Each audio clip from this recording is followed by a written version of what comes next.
Ce soir, je voudrais vous partager sur faites attention quand vous interprétez un songe.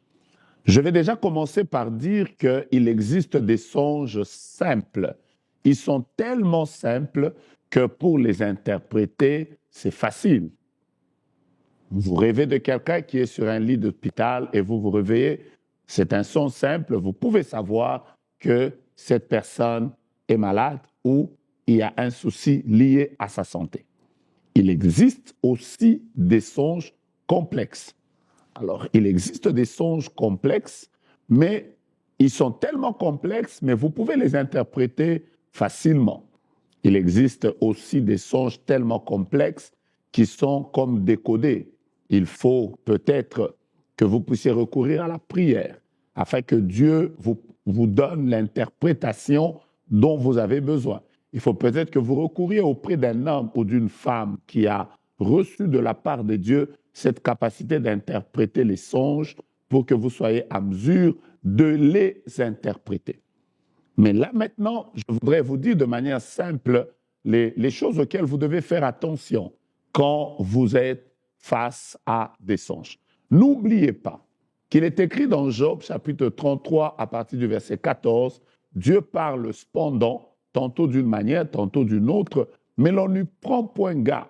Il parle quand l'homme est endormi dans un profond sommeil.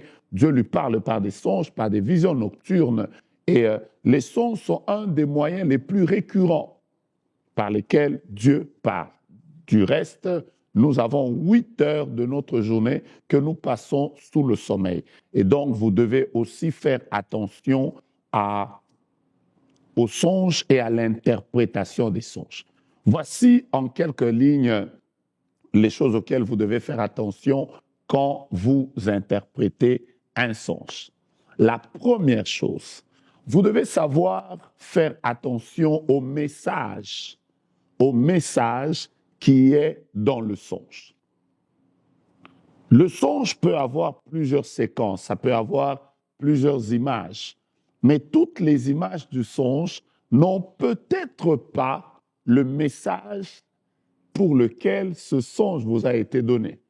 Vous avez peut-être rêvé que vous êtes à l'école et vous avez pris un bus et vous êtes allé manger. Après, vous êtes rentré à l'école, mais au retour de l'école, par exemple, il y a eu un accident. Quel est le message principal à retenir alors qu'il y a plusieurs séquences? Vous devez retenir que le message principal, c'est peut-être l'accident. Et quand vous devez prier, dans tout le songe que vous avez reçu, fixez-vous, découvrez quel est le message principal. Vous avez fait un songe dans lequel vous vous êtes vu, vous vous êtes baladé avec votre enfant, vous êtes allé faire du shopping, mais à la fin du songe, par exemple, l'enfant a disparu dans la foule. Quel est le message principal? Le message principal, c'est que l'enfant a disparu dans la foule. Vous devez faire attention au message principal. Le message principal, on peut le comprendre par les images, mais le message principal peut tout simplement être un message qui vous vient de manière audible. Par exemple, dans le songe, quelqu'un vous parle, un homme de Dieu, votre père, votre mère, votre pasteur, il vous parle, il vous dit « fais attention à telle chose ».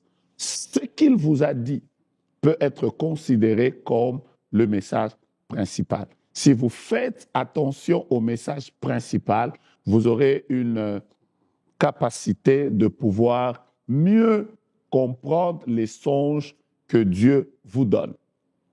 La deuxième chose qui est très importante, c'est que dans les songes, faites attention aux images. Faites attention aux images.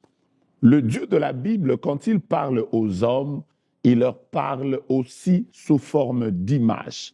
Il leur donne des visions. Il leur donne des visions nocturnes. Il existe plusieurs images qui sont utilisées dans les songes.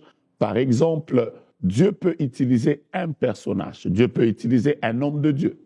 Dieu peut utiliser une autorité. Dieu peut utiliser une personne en qui vous avez confiance. Pourquoi vous l'avez vu? Quel était son rôle dans ce songe-là? Était-il un rôle positif? était-il un rôle négatif? Y a-t-il un message derrière le personnage qui est apparu dans le songe? Très important de le retenir. Au-delà du personnage, vous verrez que dans les songes, il y a les symboles, il y a les chiffres, il y a même les animaux. Et toutes ces choses-là, vous devez faire attention à cela. Parce que chaque image qui est revenue dans votre songe peut être une image qui cache un message que vous devez capter avant de pouvoir évoluer. Vous devez faire très attention quand vous interprétez un songe, à l'attitude que vous avez quand vous êtes dans le songe.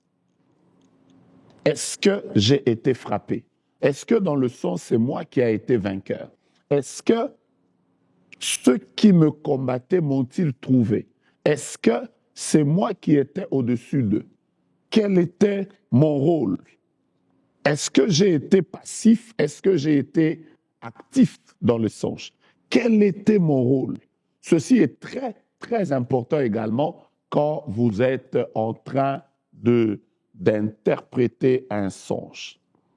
Vous devez aussi faire attention à une chose très importante, c'est quelle est la sensation que vous avez dans le songe. Est-ce que dans le songe, vous aviez la paix? Est-ce que dans le songe, vous aviez peur? Est-ce que dans le songe, vous avez une très forte assurance? Est-ce que dans le songe, vous vous sentiez en sécurité? Est-ce que dans les songes, ce qu'on a lancé contre vous, les coups que vous avez reçus ou les choses qui vous ont été dites, vous vous êtes réveillé avec peur?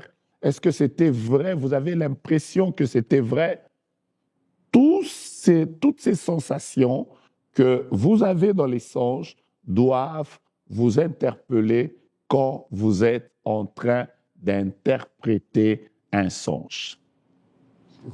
Et une autre chose, c'est quand vous vous réveillez. Quand vous vous êtes réveillé, quel était le sentiment que vous aviez? Avez-vous eu peur? Étiez-vous dans la joie? Avez-vous senti la présence de Dieu? Avez-vous senti autour de vous une oppression? Toutes ces choses dont je vous parle sont très, très, très importantes quand vous êtes en train de vouloir interpréter un songe. Pourquoi je vous en parle? Je vous en parle parce que c'est un des grands moyens par lesquels Dieu parle aux hommes. Mais beaucoup de gens ont des grandes difficultés à pouvoir comprendre et interpréter les messages que Dieu est en train de leur donner. Je prie pour vous, à qui Dieu parle beaucoup par les songes, que vous ayez la capacité de la part de Dieu de pouvoir interpréter les messages, les songes que Dieu vous donne. Que Dieu vous donne, chaque fois que vous recevrez des images de sa part, que vous soyez à mesure de pouvoir les interpréter. L'interprétation est très importante parce que si vous interprétez bien un songe, vous pouvez éviter un danger. Vous pouvez sauver une personne. Vous pouvez être l'intercesseur pour une situation que Dieu vous a révélée en avance, qui pouvait arriver, que vous pouvez être capable d'arrêter afin que cela n'arrive pas. N'oubliez pas que chaque fois que Dieu donne un message à un homme, les messages de Dieu ont 3 buts principaux. Le premier but, tout message de Dieu vient vers nous pour nous informer. Dieu nous parle parce qu'il veut nous informer d'une chose qui va arriver, que ce soit dans nos nations, que ce soit dans nos familles, que ce soit dans nos propres vies. Dieu nous parle pour nous informer. La deuxième raison pour laquelle Dieu nous donne les messages, c'est peut-être pour nous avertir. Et tous les messages au cours desquels Dieu nous donne les avertissements, il veut nous réveiller, il veut réveiller notre esprit afin que nous puissions prier pour que ces choses n'arrivent pas. Vous avez vu une guerre, vous avez vu un décès, vous avez vu un combat, vous avez vu un accident, vous avez vu une situation, une destruction. Vous pouvez prier pour ça et cette situation va changer parce que vous en avez le pouvoir. La troisième chose, Dieu nous donne les messages parce que simplement, il aimerait que nous puissions être éveillés par rapport à cela. Il ne fait rien sans avoir révélé à ses serviteurs les prophètes. Alors, puisse Dieu vous bénir. Je vais continuer une autre série sur l'interprétation des songes, que cette portion que je vous ai partagée vous bénisse et fasse de vous des héros dans le domaine prophétique, des héros dans le domaine de la prière. Que Dieu vous bénisse et que vos nuits ne soient pas des nuits ordinaires, que vous soyez en train de dormir, mais connectés à la présence de Dieu, que vos nuits soient des nuits où le ciel est ouvert. Que Dieu vous bénisse abondamment. C'était le prophète Joe Grace.